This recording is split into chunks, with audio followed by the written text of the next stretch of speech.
So I'm in my IntelliJ now, and let's start coding it. So let's go here and all insert package chapter 18. We are chapter 18 now, and say something as object input validation. I'll just copy this, Control C, and enter. So our package is created here, and the similar package we need to create in the test. So Alt insert again, package, Control V, object input validation. Okay, so we have got a package created now. Now let's again try to save some time, and I will copy this the Pojo object from some previous chapter. So let's take about this write object and read object. Like Control C, I come here and do Control V, and I will mark it as with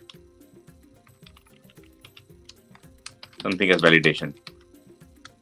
Mark it up with validation. Yeah, it's good enough. Okay, now let's make some important changes here. So we have got this. I will remove the serial version UID first. So Alt Control, so Control Y, and it will show me this warning. So Alt Enter again, create constant field, and I've got our ID generated serial version UID. And I'll just use this primitive fields and remove this transient variable, and also Control Y again. And let me also remove the getter setters and toString method, and Alt insert getter and setter, Control A, okay. So we have got getter and setter, and let's do the final thing about toString. Alt insert toString, okay. Mark data with validation, okay. Now we need to also implement object input validation interface, okay. And as you can see that it's showing me a compilation error because we have to implement the method here. So there's only one validateObject method here which we have to implement. Okay, so I'll just mark it as to do here. And now let's refine our writeObject and readObject methods. Okay, so I have written I'm inside the writeObject, and I will just call this default writeObject. So this default writeObject will just call the Java provided JVM serialization process, where it will try to serialize every field which is not marked as transient and static. So in our case, it will try to serialize all these fields here, like string and long and double and boolean. I'll remove this because we're not using any provider. Okay, so writeObject is looking good. Now let's go to readObject. I will remove this market data provider, we don't need it. And let me make some space. Okay, so we are inside the readObject. Let's keep this system.out.println, and here I will register this class so that the validateObject is called on it. So the way we do it is that register, and the prior should be just default as 0. So if I go to the meaning of this register validation, so object is the object to receive the validation callback, which is our validateObject method. Prio is something which controls the order of callbacks. 0 is a good default value. Use higher numbers to be called back earlier, lower numbers for later callbacks.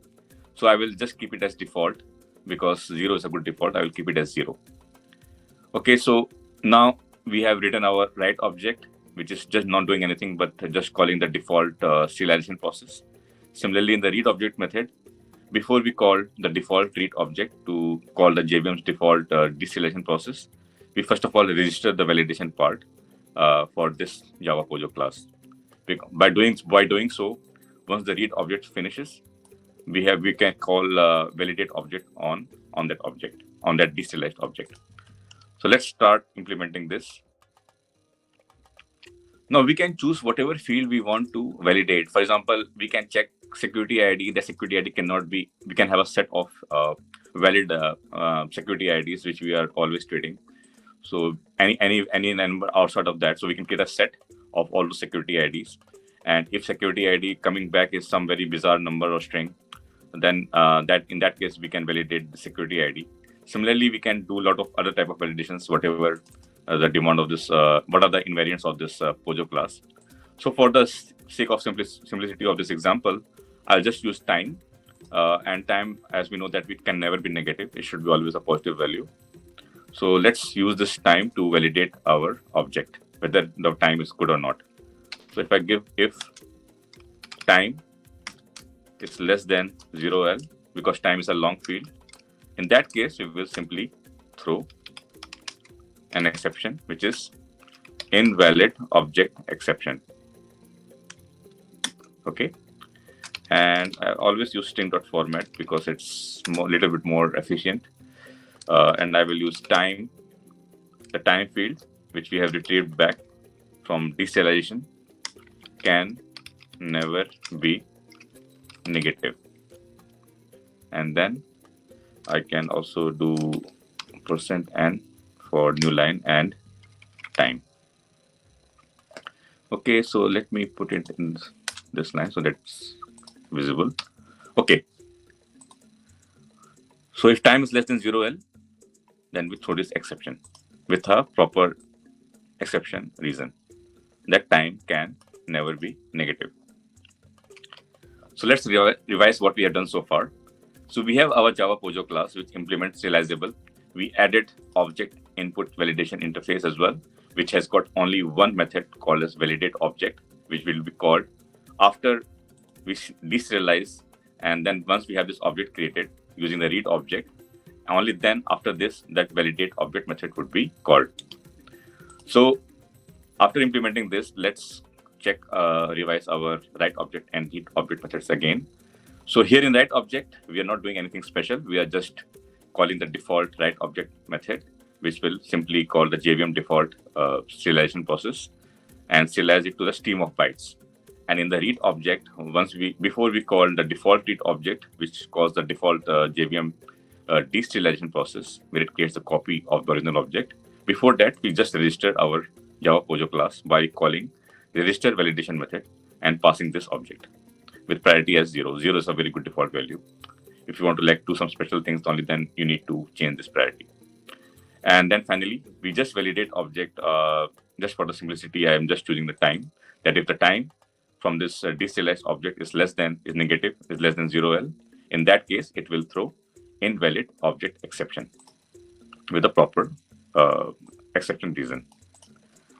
So we have done this Pojo class. Now write some test cases. So let me start writing some test cases now.